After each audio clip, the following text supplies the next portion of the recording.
Hello everyone, this is Dave from Dave's Recent Things. Here it is, we are on episode 1, day number 1 of my Wreathster Week series. For all of my newcomers out there, my new subscribers, new viewers, first time viewers, Wreathster Week is taking the word wreath and Easter, smacking them together, shaking it up, and boom, we have Wreathster Week, 7 days, 7 wreaths, plus that bonus episode right at the very end.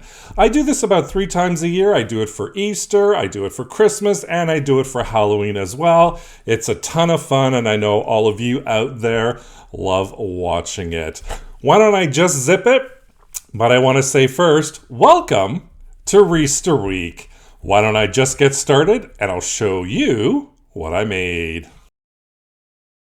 I am using a 14-inch wire wreath frame along with 9.5 by 18 foot deco mesh in blue and in pink. This wooden Happy Easter sign. I'm going to use 2.5-inch wired ribbon in various colors and patterns with some coordinating pipe cleaners and my regular crafting utensils to create this project today. First thing I'm going to do is get my cutting mat out, and our magic number today is 20 inches. So I'm going to be cutting my deco mesh at 20 inches using my wood burning tool and a clear glass cutting board. Now for using your wood burning tool, please use that glass cutting board. It does protect the surface so you don't burn your actual healing mat. And all I'm going to do is lay down my deco mesh, measure it out to the 20 inches, use my wood burning tool, dragging it along that 20-inch mark, and then that will seal our deco mesh. Our numbers today, we're going to use the pancake method, and I have blue and pink deco mesh, and for each one I'm going to cut 6 pieces at 20 inches. So you're going to need approximately 20 feet of the deco mesh, and here I am cutting the pink one up as well, making sure I am on that cutting board. While I have my cutting mat out, I'm going to take some ribbon. This ribbon I didn't initially show you in the beginning, but I decided to use it anyways. It's 2.5-inch wired ribbon, and I'm going to be cutting all of my ribbon at 12 inches. I have 3 different kinds of ribbon. The first ribbon, there's 6 pieces cut at 12 inches.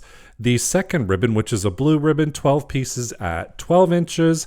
And ribbon number 3, which is pink ribbon, 6 pieces cut at 12 inches. So approximately 24 feet of ribbon. Once all my ribbon is cut, I'm just going to fold it in half, cut that on an angle, and that's going to be my dovetailing and finishing. And I'm going to do that on both sides of all the ribbon that I just cut. To create our working wreath frame, I'm going to have some full-length pipe cleaners, and I'm going to start on the inner circle at each of those crosshairs that I just pointed out. I'm going to stick my pipe cleaner through and make sure that cross wire is right in between, and then I'm going to wrap that pipe cleaner around the inner circle, and then I'm going to twist it together. The reason why I'm wrapping it around the inner circle as well as the cross wire is to make sure it's nice and anchored and that it doesn't go anywhere. So I'm working on my second stem right now, doing the exact same method of procedure as we did before, and I'm going to do all 6 on the inside.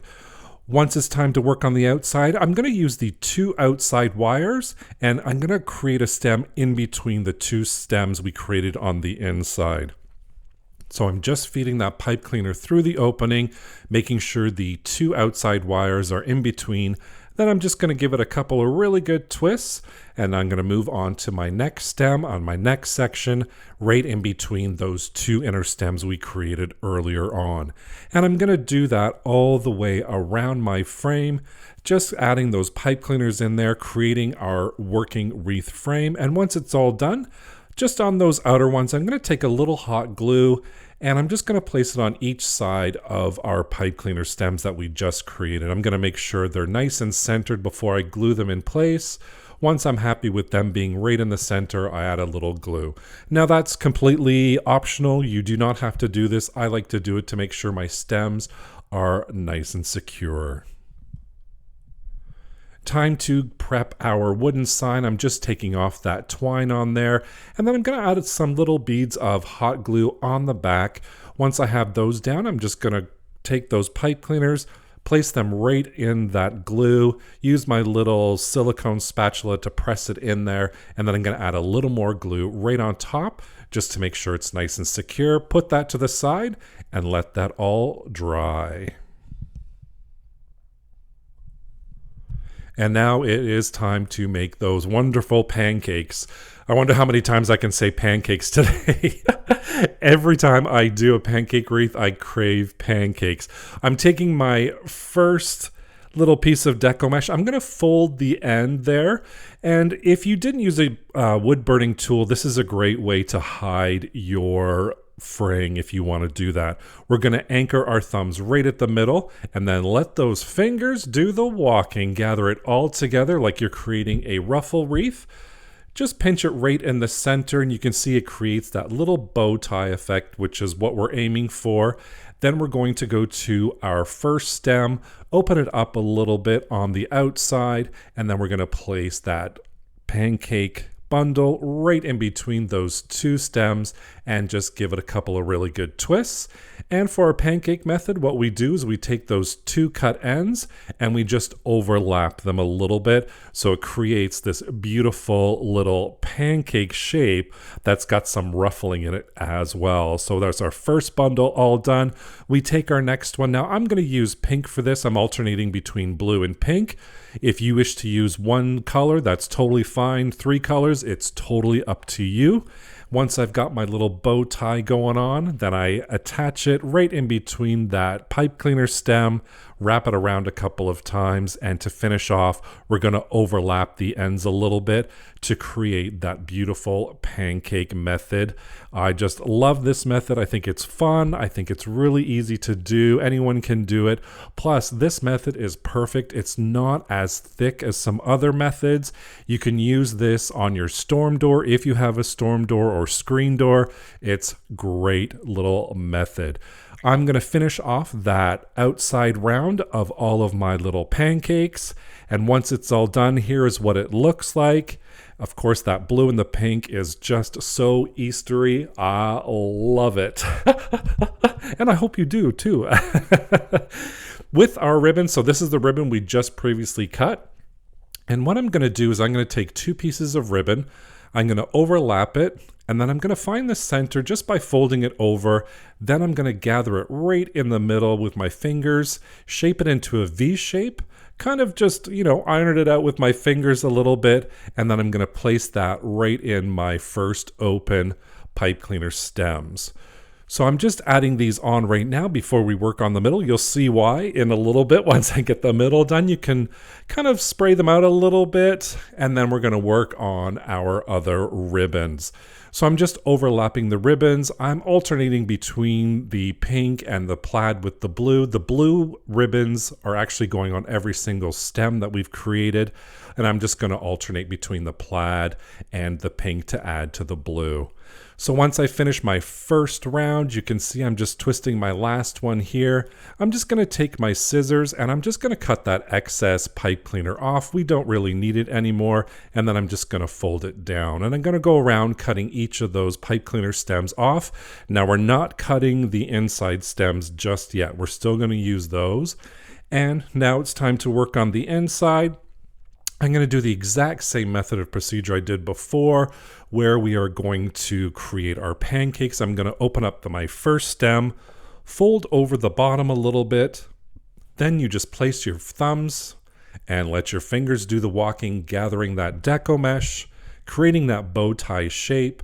And then we're going to add it right on top of our previous layer, so that outside layer.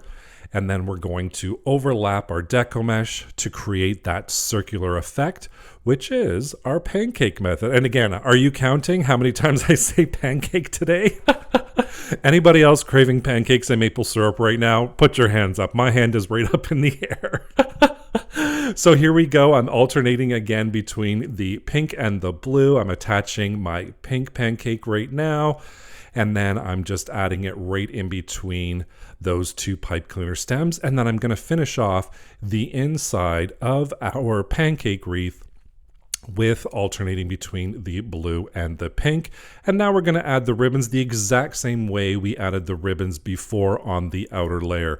We're just going to overlap the ribbon, fold it in half so you can find the center, gather it together, and then attach it right in between those two pipe cleaner stems. And again, like I said, I'm alternating between the blue and the pink and the blue with the plaid and the blue with the pink for my bundles. And once that's all done, we cut the pipe cleaner stems off. And then of course, you know, I'm going to have to fluff up those ribbons a little bit, but we have our base pancake wreath with our beautiful Eastery ribbon all ready to go. And you know, we do have to make a bow. So I'm using my plaid blow right now.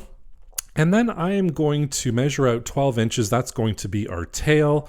I'm going to make sure the good side faces up, measure out my 12 inches again, gather it together, and then I'm going to place that gathering on my left hand. So my left hand is going to hold everything. So we have a tail at the top and a tail at the bottom. Now we're going to create an additional loop. So we're going to do the same thing. Make sure that good side is facing up, measure out that 12 inches. We're going to gather it together with my fingers, create a loop, but this time the loop is going to go at the bottom. So we're going to bring that gathered ribbon to my left hand. We've created now 2 loops and 1 ribbon. We're going to keep going on with this, and we make sure that that good side is always facing up. And how you do that is once you bring your ribbon back to your left hand, you can see I'm just going to do that here in a second, is you actually twist the ribbon that is on the spool. So I'm going to come out, twist that ribbon, make sure that good side is facing up, and then I'm going to create another loop just by cutting it off right at the end. So sorry, I said loop, but I'm not going to make a loop. I'm doing 3 loops and 2. Oh, geez, I am losing my mind today. I am doing 3 loops, 2 tails, and don't cut that pipe cleaner right at the end. And what I'm going to do is I'm just going to fluff it up just a little bit. And then I am just going to dovetail my edges. I'm getting tongue twisted today. Now we're going to work on our next ribbon, and I'm going to do the exact same procedure I did before. This time, I'm only going to be measuring out the 10 inches. So we measured out for the tail. We're going to create 3 loops, and then we're going to measure out for our final tail. And then we're going to cut it at that point. This is a half pipe cleaner. I'm going to take right to the center, twist it around a couple of times, and we're not going to cut that pipe cleaner either, but I am going to fluff it up a bit, and I am going to dovetail the edges, and this is going to create our second segment, just like we did the first segment with our plaid. Now we're going to use our last ribbon here, and I'm going to measure out 8 inches. So we're doing 8-inch tail, measuring out 8 inches for our loops, and those will be 4-inch loops. Twist it all together. We have 3 loops, 2 tails, and to finish off those tails, you know, I'm going to be doing those dovetails again by folding it in half and just cutting on an angle. Once we have all 3 sections together, now it's time to put it all together, create that big, beautiful bow. I'm just going to grab my second segment, which is the blue ribbon, wrap it around the middle with that pipe cleaner, take off the excess, fluff it up just a little bit to make sure we're on track to where we want to go and how we want it to look. Then we'll take that final ribbon and then attach it using those pipe cleaners as well, just wrapping it around the center there. And then once that's all wrapped, we'll cut off the excess, and there is our beautiful bow all ready. Of course, I'm going to fluff it. You know me. Dave's recent things. We have to fluff our bows, and I know there's other bow fluffers out there. Here's the end result of our beautiful bow for our wreath. To put it all together, I have my sign with the glue all dried at the back. All I'm going to do is just wrap that pipe cleaner right around towards the back. So you just feed it through, find an opening, wrap it around the wire frame, give it a couple of really good twists. Once you're happy with it, Then you turn it over again, and then you just twist it a couple of times, and then you can cut off the excess. I don't like cutting the excess off until I'm visually happy with how it looks. So you saw me previously, I just picked it up, took a look at it, it's happy. Let's just attach it. So we're going to do the exact same thing with the bow, feeding those pipe cleaners right through the back. Twist it a couple of times, make sure it's where you want it to go. Then you can fluff to your heart's content. If you're happy with that, like I am right now, I'm going to fluff and fluff and fluff this bow and all these ribbons. Our final result is our Happy Easter pancake wreath using 10-inch deco mesh. Now this is 9.5-inch deco mesh. I said 10, I'm just kind of rounding up. If you have 10-inch, you can totally use it as well. But look at that Happy Easter wreath. I am just smiling because of the colors. I'm smiling because how much fun I had making this. And I hope you're smiling watching this video as well. And I really do hope you enjoyed this wreath DIY. Don't forget, you can click on that link right down below for all the other episodes of my Wreathster Week 7 Days, 7 Wreaths. Thank you so much for joining me for day number 1 of Wreathster Week. Don't forget to subscribe and hit that notification bell so you can be notified whenever I upload a new project. Thank you so much for watching. Take care. Bye for now.